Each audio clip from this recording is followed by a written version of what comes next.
రాత్రికాల సమయమందు ఆయన సన్నిధిలో ఆయనను ధ్యానము చేయడానికై ఏకీభవించిన ఆయన బిడ్డలారా, దేవుడు మిమ్ములను, మీ కుటుంబములను, మీ పనిబాటులను, మీరు చేయుచున్న సకల కార్యములను దేవుడు బహుగా దీవించి ఆశీర్వదించునుగాక. ఆమేన్. కొద్ది నిమిషాలు దేవుని యొక్క వాక్యమును ధ్యానము చేద్దామండి.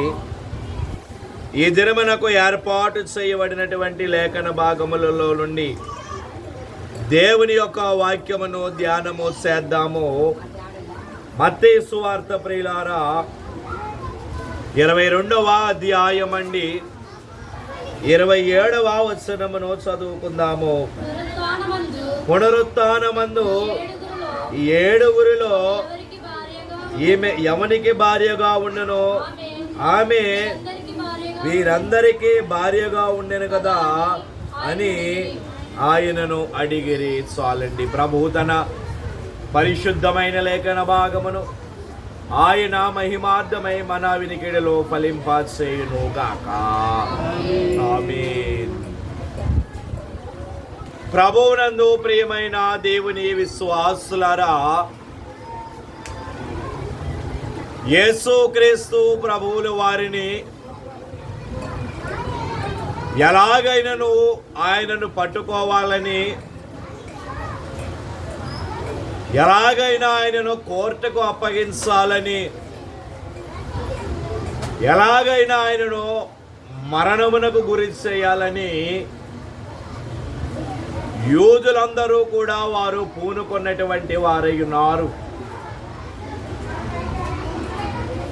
ఈలోగా పునరుత్థానము లేదని చెప్పేది సద్దూకయ్యులు,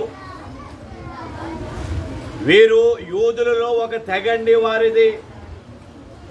బహుశా నిన్నటి దినమందు పరిసయ్యులైనటువంటి వారు ప్రభువు దగ్గరకు వచ్చి ఆయనను శోధించుటూ, బోధకుడా, కైసరుకు పన్నిచ్చుట న్యాయమా కాదా అని ప్రభువుని వారు శోధించినటువంటి వారుగా ఉన్నారు. ఈ పరిసయ్యులు కానివ్వండి, శాస్త్రులు కానివ్వండి, ప్రధాన యాజకులు కానివ్వండి, వీరు మోషే యొక్క ధర్మశాస్త్రమును నిష్ఠాగరిష్టముగా వారు పాటించేవారు. అయితే ఇప్పుడు యేసు ప్రభువులు వారు వచ్చి ఏమంటున్నారు? నేను దేవుని యొక్క కుమారుణ్ణి. ఏ మెస్సియా గురించి అయితే మీరు ధర్మశాస్త్రమునందు మీరు చదువుకున్నారో, ఏ మెస్సియా గురించి అయితే లేఖన భాగములలో మీరు విన్నారో, నేనే ఆ మెస్సియాను అంటే వారు నమ్ముటలేదు. అయినా ఎవరికి ఆయన లొంగుటలేదు. ప్రతి ఒక్కరికి మోమాటము లేకుండగానే ఆయన వారికి సమాధానం ఇచ్చుచూ ఉన్నారు. ఈ యూదులైనటువంటి వారు, పరిసయ్యులైనటువంటి వారు, శాస్త్రులైనటువంటి వారు, వారు యేసు ప్రభువుని వారు వెంబడించకపోవచ్చును గాని, వారు యేసుని వెంబడించకపోయినా కొన్ని వేలాది మంది ప్రజలు యేసుని వారు వెంబడించు ఉన్నటువంటి వారై ఉన్నారు.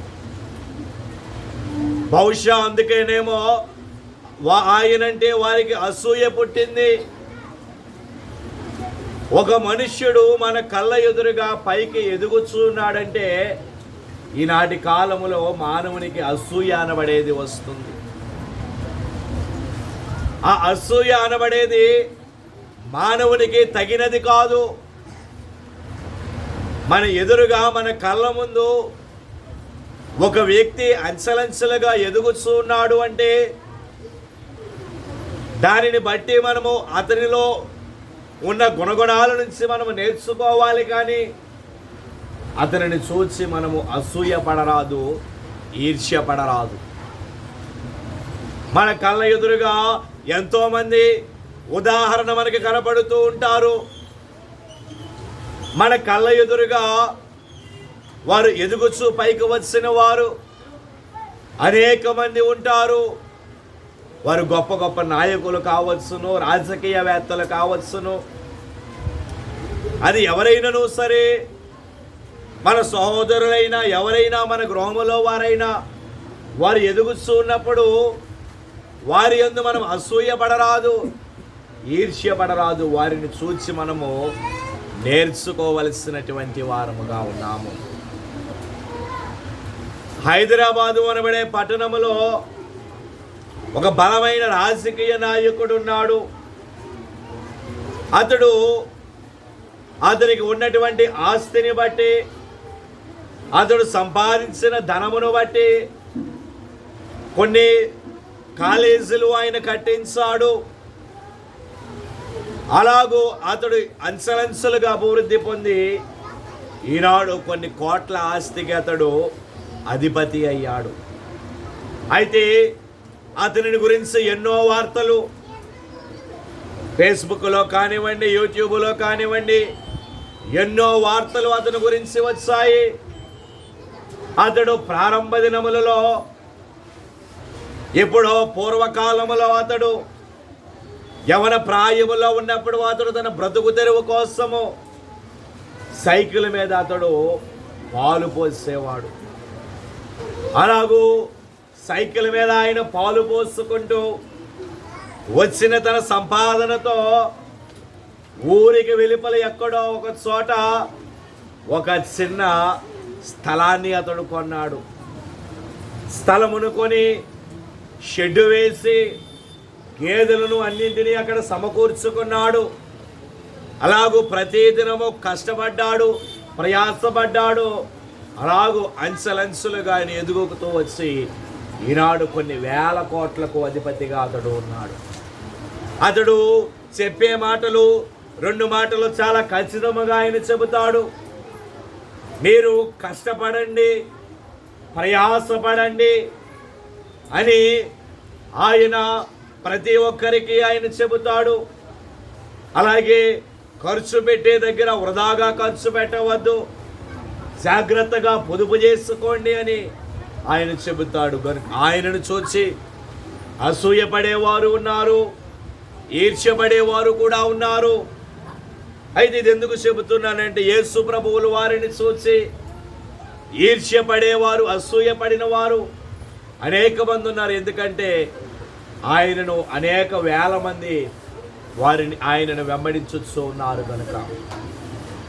కనుక ఆయనను ఎలాగైనా సంహరించాలి, ఆయనను ఎలాగైనా మరణమునకు గురి చేయాలి అని ఈ సద్దూకైలైనటువంటి వారు, శాస్త్రులు, పరిసయ్యులు, ప్రధాన యాజకుడు, ఆ ప్రధాన యాజకుడు ప్రధానముగా వెనుక ఉండి వీరిని అందరిని ముందుకి అతడు పంపిస్తూ ఉన్నాడు. నేరుగా వారు ఆయనను చంపలేరు.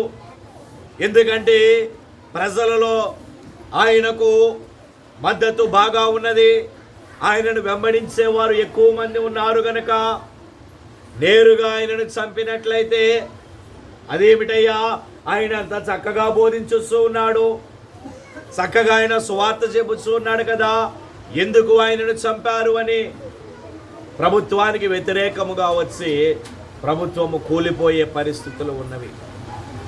కనుక నేరుగా వారు ప్రభువుని ఏమి చేయలేక ఆయన మాటలలో వారు తప్పు పట్టాలని, ఆయన మాటలలో వారు ఆయనను చిక్కులలో పెట్టాలని వారు ఆలోచన చేసి ఈ పునరుత్థానము లేదని చెప్పాడు. సద్దూకయ్యులు ఒక దినమందు ప్రభు దగ్గరకు వారు వచ్చారు.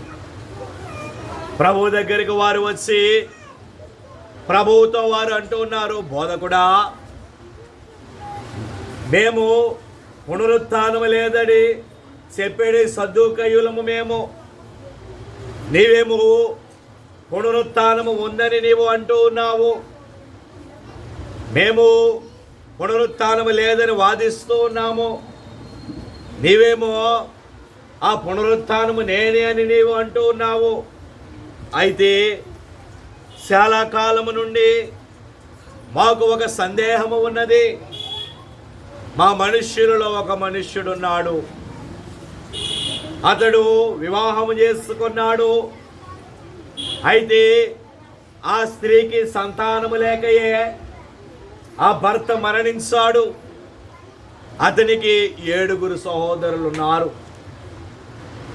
మోషే ధర్మశాస్త్రము మాకు చెప్పినటువంటి మాట, ఒకవేళ సంతానము లేక ఆ భర్త మరణించినట్లయితే ఆమెకు సంతానము కలుగ చేయడానికి ఆ భర్త యొక్క సహోదరుడు ఆమెను వివాహం చేసుకోవాలను అని మోషే ధర్మశాస్త్రములో మాకు వ్రాయబడి ఉన్నది. అలాగూ 2వ వాడు ఆమెను వివాహం చేసుకున్నాడు. ఆమెకు సంతానము లేకయే అతడు మరణించాడు. ఆ ప్రకారమే 3వ వాడు వివాహం చేసుకున్నాడు. అతడును ఆమెకు సంతానము లేకయే మరణించాడు. ఇలాగూ కనుక 7 కూడా సంతానము లేక ఆమెకు సంతానము లేక వారు మరణించారు. జాగ్రత్తగా వినండి. అప్పుడు వారు అడుగుతున్నటువంటి ప్రశ్న, అయితే నువ్వు పునరుత్థానము ఉంది అంటున్నావు కదా, నీ పునరుత్థానములో ఈమె ఎవనికి భార్యగా ఉంటుంది? ఆ 7 ఈమె భార్యగా ఉండును కదా అని ప్రభువుని శోధించడానికి వారు ప్రభువుని ఆ ప్రశ్న అడిగిన వారుగా ఉన్నారు. ప్రభువు వారి యొక్క కుయుక్తిని ఎరిగి ప్రభువు అక్కడ మాట్లాడుతున్నటువంటి మాట ఏమిటి అంటే, మీరు లేఖనములను ఎరుగకనే మీరు పొరబడుచున్నారు. పునరుత్థాన సమయమందు ఎవరును పెండ్లి చేసుకొనరు, ఎవరు పెండ్లికి ఇయ్యబడరు, అందరూ దేవదూతల వలె ఉంటారు అని ఆయన అంటున్నారు. దేవునికి స్తోత్ర. అందరూ దేవదూతల వలె వారు ఉంటారు కనుక ఎవరు పెండ్లి చేసుకొనరు, ఎవరును పెండ్లికి ఇయ్యబడరు. ఈ వివాహ సంబంధమైన ప్రక్రియ అంతయు కూడా లోక సంబంధమైనటువంటి వ్యవస్థయే. పెండ్లి చేసుకొనుట అవన్నీ లోక సంబంధమైనటువంటి ప్రక్రియలే. కానీ పునరుత్థాన సమయం వచ్చేసరికి ఎవరు ఎవరిని పెండ్లి చేసుకొనరు, ఎవరికి పెండ్లికి ఇయ్యబడరు, అందరూ కూడా దేవదూతల సమానుల వలె ఉంటారు అని ఆయన అంటున్నారు. అయితే ఈ రాత్రికాల సమయమందు దేవుడు మనతో మాట్లాడబోతున్నటువంటి మాట ఏమిటి అంటే, అక్కడ 7 అనబడే సంఖ్య మనకి కనబడుచున్నటువంటిది అయి ఉన్నది. 7 భర్తలు ఉన్నారు. 7 అనబడే సంఖ్య సుస్పష్టముగా మనకి కనబడుచు ఉన్నది.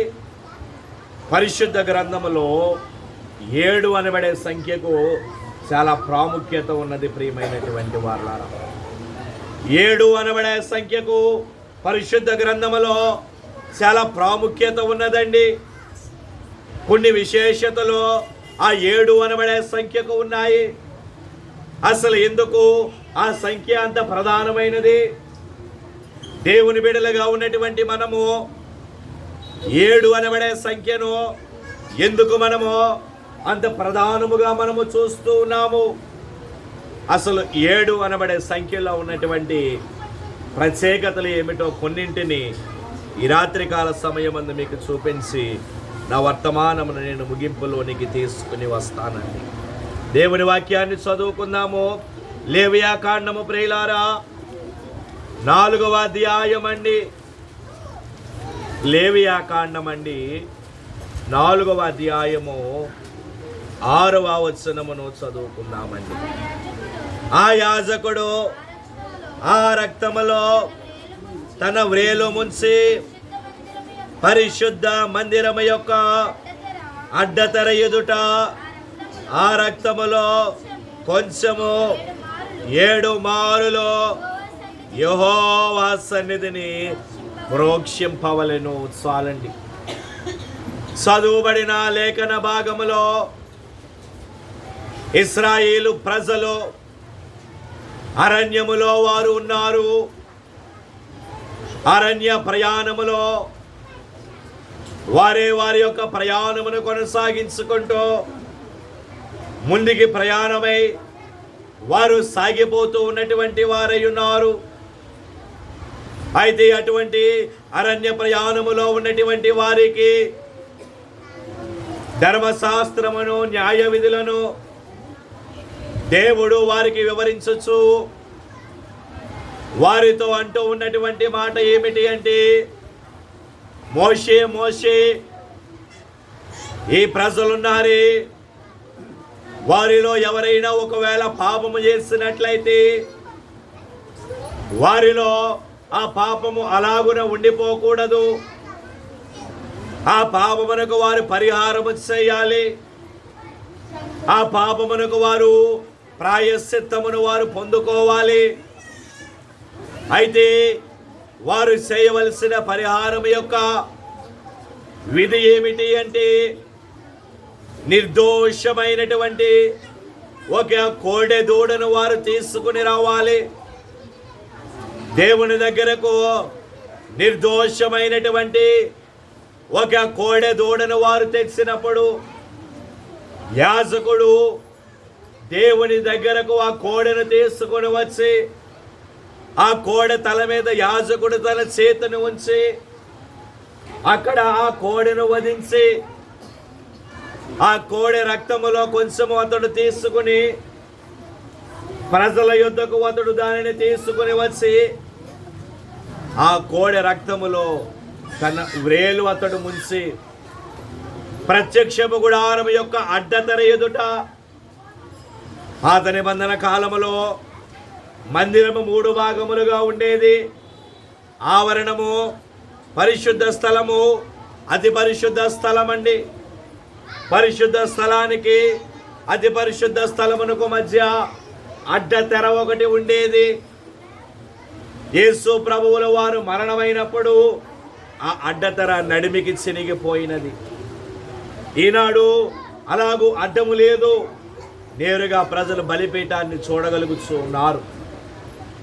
అప్పుడు ఆ యాజకుడు ఆ అడ్డతెర దగ్గరకు అతడు ఆ కోడె రక్తాన్ని తీసుకుని వచ్చి ఆ రక్తములో తన వ్రేలును ముంచి ఆ కోడె రక్తములో కొంచెం అతడు ఏం చేయాలి, యెహోవా సన్నిధిని ఆ రక్తమును 7 మారులు అతడు ప్రోక్షించాలి. చాలా స్పష్టంగా అక్కడ వ్రాయబడి ఉన్నది. 7 మారులు అతడు ఆ రక్తమును అక్కడ ప్రోక్షించాలి. అలాగున అతడు ఆ రక్తమును ప్రోక్షించినప్పుడు వారు చేసిన పాపమును బట్టి వారు ప్రాయశ్చిత్తము పొందుతారు అని ప్రభువు అంటూ ఉన్నారు. కనుక నేనంటాను, 7 అనబడే సంఖ్యలో ఉన్నటువంటి మొట్టమొదటి ప్రత్యేకత ఏమిటి అంటే, ఆ 7 అనబడే సంఖ్య పాపమును తీసివేసే సంఖ్యగా మనకి కనపడుచు ఉన్నది. దేవునికి స్తోత్రం. పాపమును తీసివేసే సంఖ్య. ఆ 7 మారులు ఆ యాజకుడు ప్రత్యక్షపు గుడారం యొక్క అడ్డతెర దగ్గర యెహోవా సన్నిధిలో ప్రోక్షించినప్పుడు దానిని బట్టి అతడు ప్రాయశ్చిత్తము చేసిన వాడిగా అవుతాడు. కనుక మన జీవితంలో కూడా 7 అనబడే సంఖ్య చాలా ప్రధానమైనదిగా ఉండాలి. ఎలాగూ అంటే 7 వారములు మనము దేవుని సన్నిధికి వెళ్ళుట, 7 ప్రార్థనలు చేసుకొనుట, 7 పర్యాయములు పరలోక ప్రార్థన చెప్పుకొనుట, త్రియేక దేవుని స్తుతి 7 మారులు చెప్పుకొనుట, ఇవన్నీ మన జీవితంలో ఒక భాగమైనప్పుడు ఎటువంటి పాపమునైనా ఆయన తీసివేసి పరిశుద్ధులుగా మనల్ని మార్చబోతూ ఉన్నారు. దేవునికి స్తోత్రం. యోహాను రాసిన మొదటి పత్రిక, ప్రియులారా, భక్తుడైన యోహాను రాసిన మొదటి పత్రిక అండి, 3వ అధ్యాయము 4వ వచనమును చదువు. పాపము చేయు ప్రతి వాడును ఆజ్ఞను అతిక్రమించును, ఆజ్ఞాతిక్రమమే పాపము. చాలండి. చదువుబడిన లేఖన భాగములో పద్మసు ద్వీపములో ఖైదుగా ఉన్నటువంటి యోహాను గారు వ్రాయిస్తున్నటువంటి మాట, ఆజ్ఞాతిక్రమమే పాపము అని ఆయన అంటూ ఉన్నారు. ఆజ్ఞను అతిక్రమించుట పాపము చేసినట్లే పాపానికి వచ్చు జీతము మరణము. ప్రియమైనటువంటి వారు, ఆది కాలములో భూమి మీద మరణము అనబడేది ఉండేది కాదు. దేవుడు భూమిని సృష్టించి ఏదైనా తోటను ఆయన ఏర్పాటు చేసి ఆ ఏదైనా తోటను సేద్యపరచుటకు దేవుడు నేల నుండి మంటిని తీసి ఆదామును తయారు చేస్తాడు. ఆదామును తయారు చేసినటువంటి ఆయన నరుడు ఒంటరిగా ఉండడం మంచిది కాదు అని అతడి ప్రక్కటెముకలలో నుండి ఒక ఎముకను తీసి దానిని స్త్రీనిగా ఆయన నిర్మాణము చేసి హవ్వమ్మ అని ఆయన ఆమెకు పేరు పెట్టారు. వారి ఇరువురు ఏదైనా తోటలో చక్కగా ఉన్నారు. దేవుడు అన్నాడు, ఈ తోటలో మీరు దేనినైనా మీరు తినవచ్చును, కానీ తోట మధ్యలో ఉన్న మంచి చెడ్డల తెలివనిచ్చు ఆ వృక్ష ఫలముల జోలికి మీరు వెళ్ళొద్దు, అది దినమున మీరు చనిపోతారు అన్నాడు ప్రభువు. ఆ ఆజ్ఞ వేశారు వారికి. ఈలోగా సర్పము వచ్చింది. సాతానుడు సర్పమే, కానీ మనిషి రూపంలో ఉన్నాడు. మనిషి స్వరముతో మాట్లాడుతూ ఉన్నాడు. అతడు వచ్చి అవ్వమ్మతో అంటున్నాడు, ప్రభువు మీకేమైనా షరతు విధించాడా ఈ తోటలో అంటే? అప్పుడు హవ్వమ్మ అన్నది, ఈ తోటలో ఉన్న పండ్లన్నీ మేము నిరభ్యంతరముగా తినవచ్చును, కానీ అదిగో అక్కడ మంచి చెడ్డల తెలివనిచ్చు వృక్ష ఫలములు ఉన్నాయి, దాని జోలికి ప్రభువు వెళ్ళొద్దన్నాడు. అది దినమున మేము చనిపోతాము అన్నాడు ప్రభు. అంటే సాతానుడు కుయుక్తిగా మాట్లాడి, మీరు వాటిని దినమున సావనే సావరు, దేవదూతల వలె మీరు ప్రకాశింపబడతారు అన్నాడు ఆ సాతానుడు. వెంటనే హవ్వమ్మకు ఆ పండు మీద ఆశ పుట్టింది. ఆ పండు తీసుకుని ఆమె తిన్నది. ఆమె తినటం మాత్రమే కాదు, కానీ ఆదాము చేత కూడా ఆ పండు తినిపించినది. ఆజ్ఞను వారు అతిక్రమించారు. ఆనాడు భూమి మీదకి పాపాన్ని వారు తీసుకుని వచ్చారు. ఆ పాపము ద్వారా మరణము భూమి మీద ప్రారంభమయ్యింది. లేకపోతే ఆనాటి కాలములో మానవుడు జీవించినటువంటి అత్యధిక సంవత్సరములు 965 సంవత్సరాలు. మెతూషల అధికముగా అతడు జీవించాడు. అక్కడి నుండి పాపము మొదలైన నాటి నుండి మానవుని ఆయుష్ తగ్గుతూ వచ్చింది. ఈనాడు మానవుని ఆయుష్ 70 సంవత్సరములు, అధిక బలమున్న ఎడల 80 సంవత్సరములు అని కీర్తనాకారుడు అంటూ ఉన్నటువంటి వారు. కనుక ఆయన సన్నిధిలో వాక్యముని వింటూ ఉన్నటువంటి ఆయన బిడ్డలారా, ఈ 7 అనబడే సంఖ్యలో ఉన్నటువంటి మొదటి ప్రత్యేకత ఏమిటి అంటే అది పాపమును తీసివేసే సంఖ్య. రెండవదిగా చూసినట్లయితే యెహోషువ గ్రంథము ప్రియులారా 6వ అధ్యాయం అండి. యెహోషువ గ్రంథము 6వ అధ్యాయము 24వ వచనం అండి. క్షమించండి, 6వ అధ్యాయము 4వ వచనం అండి. అలాగూ 6 దినములు చేయొచ్చు రావలెను. 7 యాజకులు పొట్టేలు కొమ్ము బోరలను పట్టుకొని ముందుగా నడువవలెను. 7వ దినమున మీరు 7 మారులు పట్టణము చుట్టూ తిరుగుచుండగా ఆ యాజకులు బోరలను ఊదవలెను. చాలండి అమ్మ, దయచేసి నిశ్శబ్దముగా ఉండాలి. చదువుబడిన లేఖన భాగములో ఇశ్రాయేలు ప్రజలు వారు పాలు తేనెలు ప్రవహించు కనాను దేశమును స్వాధీనపరుచుకోవడానికై వారు ప్రయాణమును కొనసాగిస్తూ ఉన్నారు. వారు ప్రయాణములో మధ్యలో వారికి ఎరుకో పట్టణము వారికి ఆటంకముగా వచ్చినది. వారు కనాను దేశములోనికి వెళ్ళాలంటే ఆ పట్టణాన్ని దాటుకుంటూ వారు వెళ్ళాలి. కనుక ఎరుకో పట్టణం యొక్క ప్రాకారములు చాలా పెద్దగా ఉన్నటువంటివై ఉన్నవి. ఈనాటి ప్రాకారములు కావండి, ఆనాటి ఉన్నటువంటి ప్రాకారములు అవి చాలా ఎత్తైనటువంటి ప్రాకారములు, బలము కలిగినటువంటి ప్రాకారములు. 5 ఏనుగులు ఆ ప్రాకారములను గుద్దిన అవి పగలనటువంటి గట్టి ప్రాకారములు అవి. అయితే ఇశ్రాయేలీయులు ఆ యెరికో పట్టణం దగ్గరికి వచ్చి అక్కడ వారు ఆగిపోయారు. ఆ ప్రాకారం దగ్గర యెహోషువ నాయకత్వంలో వారు ఉన్నారు. అప్పుడే నాయకత్వాన్ని తీసుకున్నాడేమో యెహోషువ. అతనిలో ఇంకా నాయకత్వ లక్షణాలు పూర్తిగా లేవేమో భయపడుతూ ప్రభువుని అడిగాడు, బోధకుడా, ప్రభువా, మేము ఈ పట్టణాన్ని ఎలాగు దాటాలి? ఈ పట్టణమును మేము ఎలాగు దాటాలి? ప్రాకారములు చాలా పెద్దగా ఉన్నవే అని అంటే అప్పుడు ప్రభువు యెహోషువతో అంటూ ఉన్నారు, యెహోషువ, నీవు 7 యాజకులను సిద్ధము చేసుకో. వారికి 7 పొట్టేలు కొమ్ము బోరలను వారికి ఇవ్వి.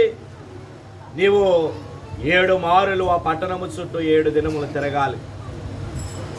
6 దినములు మీరు ఆ పట్టణము చుట్టూ సాధారణముగానే మీరు తిరగండి.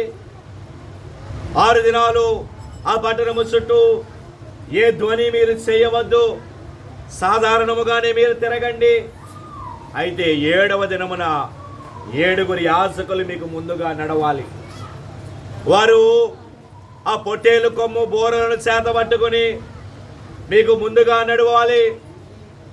ఆ 7వ దినమున మీరు 6 పర్యాయములు తిరిగిన తరువాత 7వ దినమున 7వసారి మీరు పట్టణము చుట్టూ తిరిగేటప్పుడు యాజకులు ఆ బోరలు ఊదాలి. 7వ పర్యాయము మీరు మరి ఎక్కువగా స్తుతి చేయించు మీరు తిరగాలి. ఇక్కడ మనకి 3 సార్లు 7 అనబడే సంఖ్య మనకి కనబడుచు ఉన్నది. ఒకటి 7 యాజకులు, రెండవదిగా 7 బోరలు, మూడవదిగా 7 దినాలు 7 సార్లు పట్టణము చుట్టూ తిరగాలి. అలాగూ వారు 7వ పర్యాయము ఆ పట్టణము చుట్టూ ఆ బోరలు ఊదుచు స్తుతి చేయించు వారు తిరుగుట ద్వారా వారికి కలిగిన మేలు ఆశీర్వాదం ఏమిటి అంటే, ఏ యెరికో ప్రాకారములైతే వారికి అడ్డుగోడగా ఉన్నవో, ఏ ప్రాకారములైతే ఆ పట్టణాన్ని దాటడానికి వారు ఆటంకముగా ఉన్నవో, దేవుడు ఆ ప్రాకారములను కూల్చివేసిన వారుగా ఉన్నారు. దేవునికి స్తోత్రం. ఆ ప్రాకారములను దేవుడు కూల్చివేసిన వారుగా ఉన్నారు. ఆ ఆటంకమును దేవుడు వారి మధ్యలో నుండి తీసివేసిన వారుగా ఉన్నారు. కనుక నేనంటాను, రెండవదిగా 7 అనబడే సంఖ్యలో ఉన్నటువంటి రెండవ ప్రత్యేకత ఏమిటి అంటే, అది ఆటంకములను పడగొట్టే సంఖ్య. ఆటంకములను పడగొట్టే సంఖ్యగా 7వ సంఖ్య కనబడుతూ ఉన్నది. 7 అనబడే సంఖ్య ఆటంకములను తీసివేసే సంఖ్య.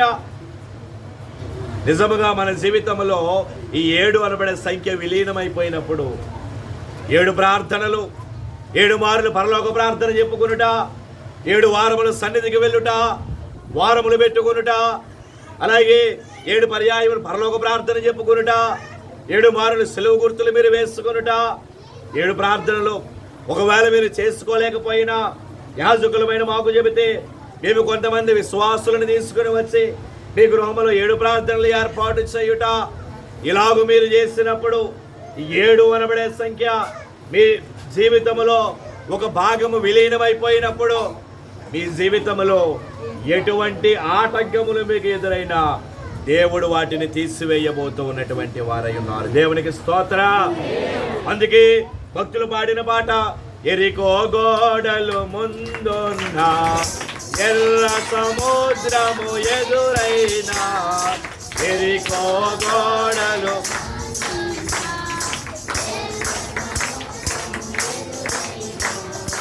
అద్భుత దేవుడు మనకుండా, భయమేలా మనకింకా. అద్భుత దేవుడు భయమేలా మనకింకా. యుద్ధము యెహోవాదే, యుద్ధము యుద్ధము యెహోవాదే, యుద్ధము యెహోవాదే. రాజులు మనకే వరులేరు, శూరులు మనకే వరులేరు, రాజులు మనకే శత్రులు మనకు సైన్యములకు అధిపతి అయినా యెహోవా మన అండ. సైన్యములకు అధిపతి అయినా యెహోవా మన అండ. యుద్ధము యెహోవాదే, యుద్ధము యెహోవాదే, యుద్ధము యెహోవాదే. దేవునికి స్తోత్రం. కనుక 7 అనబడే సంఖ్య, రెండవదిగా అది ఆటంకములను పడగొట్టే సంఖ్య. మూడవదిగా చూసినట్లయితే రాజుల 2వ గ్రంథం అండి, క్షమించండి, మొదటి గ్రంథము ప్రియులారా, రాజుల మొదటి గ్రంథం అండి, 18వ అధ్యాయము. రాజుల మొదటి గ్రంథము 18వ అధ్యాయము 43వ వచనాన్ని చదువుకుందామండి. తరువాత అతడు తన దాసుని పిలిచి, నీవు పైకి పోయి సముద్రము వైపు చూడుమనగా వాడు మెరక ఎక్కి పారజూసి ఏమియో కనబడలేదనగా అతడు ఇంకా 7 మారులు పోయి చూడుమని చెప్పాను. చాలండి. చదువుబడిన లేఖన భాగములో ఇశ్రాయేలు ప్రజలు వారి బయలుదేవతలను అనుసరించి వారు ఘోరమైన పాపములో వారు ఉన్నారు. యెజబెలు అనబడే ఒక స్త్రీ, ఆమె రక్తమును పానముగా తీసుకుని ఒక కిరాతకమైన స్త్రీగా అక్కడ ఉండి దేవుని ప్రజలను బాగుగా హింసిస్తూ ఉన్నది. అప్పుడు ఏలియా ప్రార్థన చేస్తాడు ఇశ్రాయేలు ప్రజలను గురించి. దేవుడా, వర్షాన్ని ఆపివేయి, 3.5 సంవత్సరముల వరకు ఇశ్రాయేలు దేశము మీద వర్షము రాకూడదు అని ఏలియా ప్రార్థన చేస్తాడు. ఏలియా ప్రార్థన చేయగా దేవుడు 3.5 సంవత్సరములో వర్షాన్ని ఆయన ఆపివేశారు. ఇశ్రాయేలు దేశములో కరువు చాలా భయంకరముగా ఉన్నది. ఆ సమయములో కర్మెలు పర్వతము మీద ఏలియా యెజబెలు దూతలతో యుద్ధమునకు దిగి వాగ్వాదమునకు దిగి 450 మంది యెజబెలు దూతలను అక్కడ ఏలియా హతము చేస్తాడు. ఆ పాపాన్ని అక్కడికి పరిహరించేస్తాడు ఏలియా. అప్పుడు ఏలియా కర్మెలు పర్వతము మీద మోకరించి తన తలను మోకాళ్ళ మధ్యలో పెట్టుకుని ప్రార్థన చేస్తూ ఉన్నాడు. ఈలోగా తన దాసుని పిలిచాడు. తన దాసుని పిలిచి, నీవు సముద్రం వైపు చూడు, ఏమైనా కనబడుతుందేమో నాకు చెప్పుము అన్నాడు. అతడు, ఆ దాసుడు సముద్రం వైపు చూచాడు. ఏమీ లేదు, అంతా నిమ్మలముగానే ఉంది అన్నాడు. విస్తారమైన వర్షము రాబోతూ ఉన్నది. సముద్రం వైపు చూచి ఎలాగో ఉందో నాకు చెప్పు అన్నాడు. నిమ్మలముగానే ఉందన్నాడు. ఇంకా 7 మారులు నీవు వెళ్ళు అన్నాడు ఏలియా ఆ దాసునితో. 6 పర్యాయములు అతడు వెళ్ళాడు. ఏమీ లేదు అక్కడ. అతడు తన మనస్సులో ఏదో ఒకటి అనుకుంటూనే వెళ్ళి ఉండవచ్చును. కానీ 7వ పర్యాయం అతడు మెరక ఎక్కి చూచాడు. 7వ పర్యాయము అతడు మెరక ఎక్కి ఆకాశం వైపు అతడు చూచేసరికి అరచెయ్యంత మబ్బు సముద్రములో నుండి లేచి ఆకాశములోకి వచ్చినటువంటిది ఉన్నది. అప్పుడు అన్నాడు, ఆ దాసుడు ఏలియా దగ్గరికి పరిగెత్తుకుంటూ వచ్చి, అయ్యా, ఆకాశములో మేఘము కనబడుతూ ఉన్నది. అప్పుడు ఏలియా అన్నాడు, విస్తారమైన వర్షము రాబోతూ ఉన్నది కనుక నీవు గృహానికి వెళ్ళు, బండి ఎక్కి త్వరగా గృహానికి వెళ్ళిపోమన్నాడు ఏలియా. అతడు తన గృహమునకు ప్రయాణమై వెళ్ళిపోయాడు. అప్పుడు ఏలియా ప్రార్థన చేసిన ప్రార్థనను బట్టి 3.5 సంవత్సరముల వరకు ఇశ్రాయేలు దేశము మీద వర్షము లేకపోగా ఆ కర్మెలు పర్వతము మీద ఇశ్రాయేలు ప్రార్థన చేసి ఆ దాసుడిని 7 పర్యాయములు వెళ్ళి చూడమనటం ద్వారా ఏ వర్షమునైతే దేవుడు 3.5 సంవత్సరములు ఆ దేశం మీద ఆపిన వారుగా ఉన్నారో, మరలా అదే వర్షాన్ని దేవుడు ఆ దేశం మీద కురిపించిన వారుగా ఉన్నారు. దేవునికి స్తోత్రం. 3.5 సంవత్సరముల వరకు వర్షము లేదు. ఇప్పుడు ఏలియా ప్రార్థన చేయగా 3.5 సంవత్సరముల తరువాత వర్షము కురిసింది కనుక నేనంటాను ఈ 7 అనబడే సంఖ్య దేనికి సూచనగా ఉన్నది అంటే దేవుని యొక్క అద్భుతానికి సూచనగా కనబడుచున్నది. దేవునికి స్తోత్రం. ఆయన యొక్క అద్భుతమునకు సూచనగా ఉన్నది. 3.5 సంవత్సరముల తరువాత వర్షము కురిసిందంటే అది ఒక అద్భుతమే కదండి. 3.5 సంవత్సరముల వరకు ఆ దేశంలో పంటలు పండలేదు, కానీ తరువాత పండాయి. అది ఒక అద్భుతమే కదా. అపోస్తుల కార్యముల గ్రంథము 8వ అధ్యాయం అండి. అపోస్తుల కార్యముల గ్రంథము 8వ అధ్యాయము 13వ వచనాన్ని చదువుకుందాం. అప్పుడు సీమోను కూడా నమ్మి బాప్తిస్మము పొంది ఫిలిప్పును ఎడబాయకుండి సూచక క్రియలను గొప్ప అద్భుతములను జరుగుట చూచి విభ్రాంతి నొందెను. చాలండి. చదువుబడిన లేఖన భాగములో అక్కడ వ్రాయబడి ఉన్నటువంటి మాట ఏమిటి అంటే అతడు సూచక క్రియలను గొప్ప అద్భుతములను జరుగుట చూచి విభ్రాంతి పొందాడు.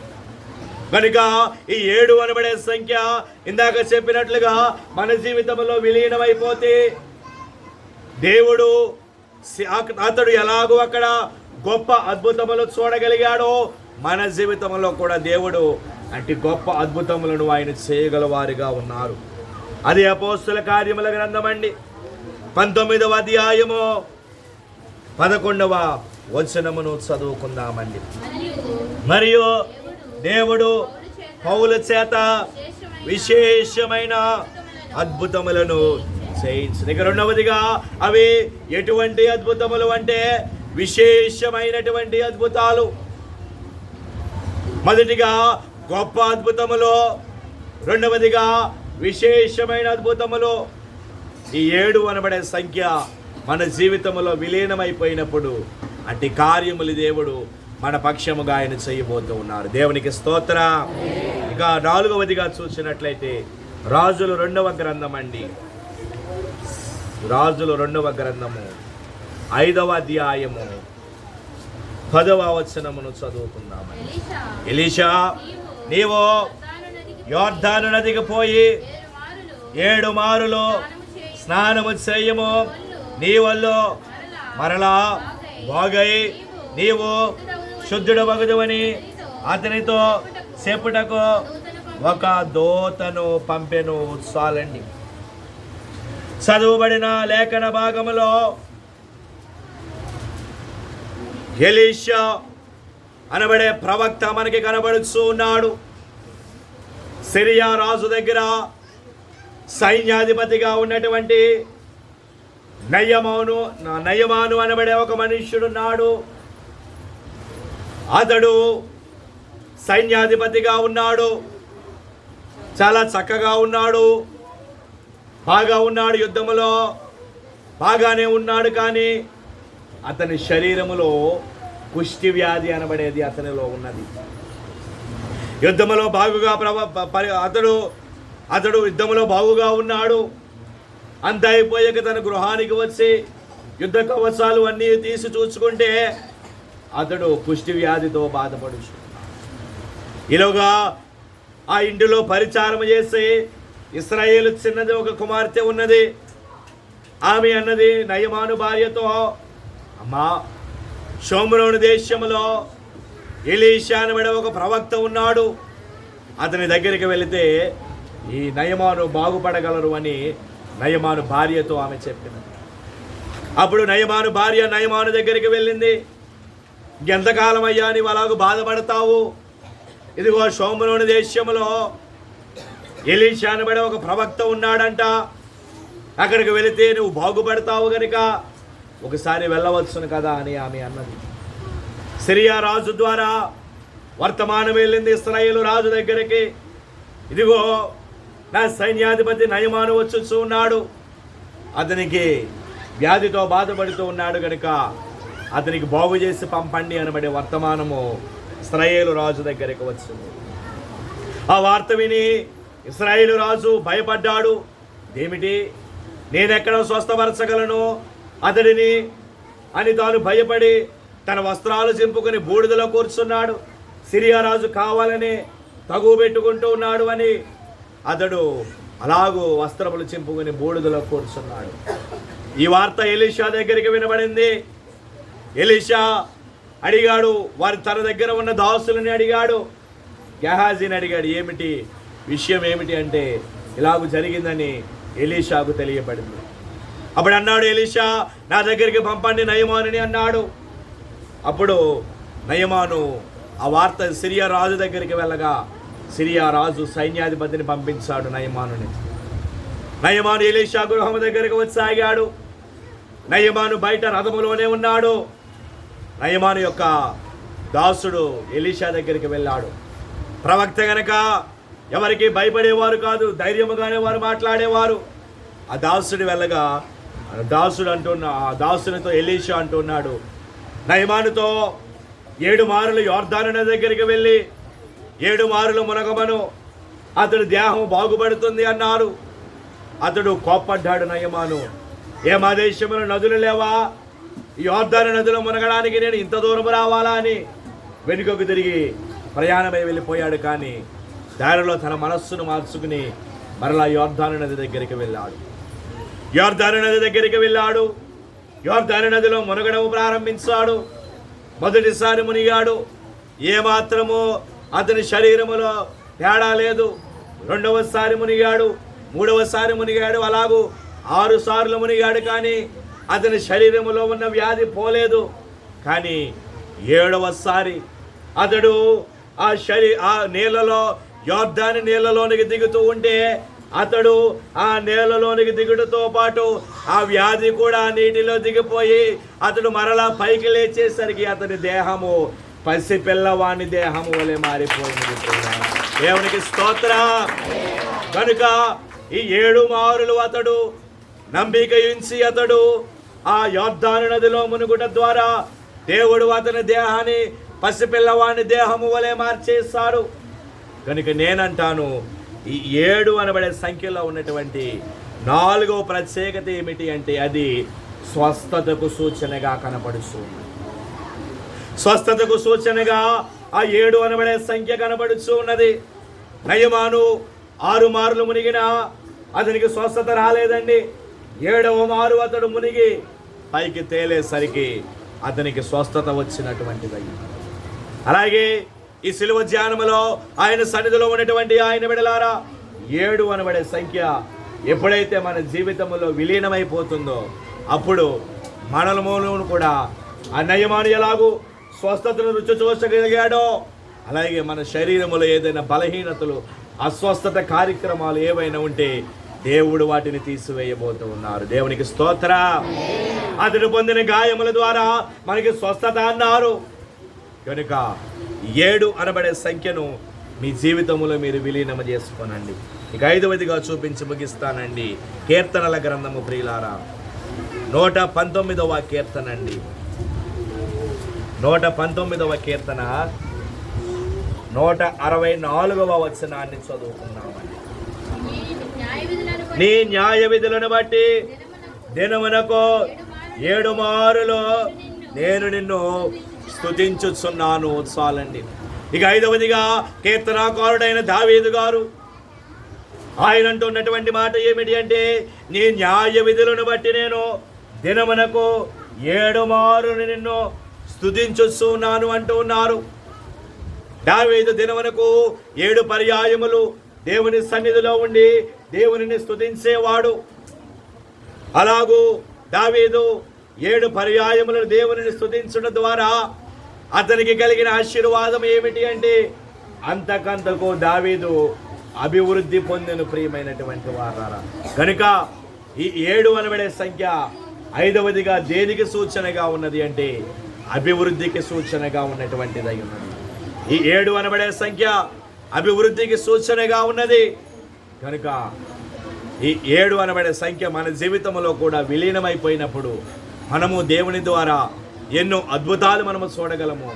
ఆశ్చర్య కార్యములు చూడగలము, అభివృద్ధిని మనము చూడగలము. కనుక 7 అనబడే సంఖ్యను మీ జీవితంలో విలీనము చేసుకునండి. 7 ప్రార్థనలు, 7 వారములు, 7 స్తుతులు, అలాగే 7 మార్లు పరలోక ప్రార్థన, 7 మార్లు సిలువ గుర్తులు వేసుకున్నట్టు ఇలాగూ 7 అనబడే సంఖ్యను జీవితంలో ఒక భాగము చేసుకునండి. దైవ దీవెనలు, దైవాశీర్వాదములు పొందుకొనండి. ప్రభు కృప మీ అందరికీ సదా తోడయుండును గాక. ఆమేన్. మోకరిందామండి. ఆయన ధ్యానములోనికి వెళదాము ప్రియులారా. అందరము కూడా మోకరిందామండి. ఎండాచే గాయములో మండోచు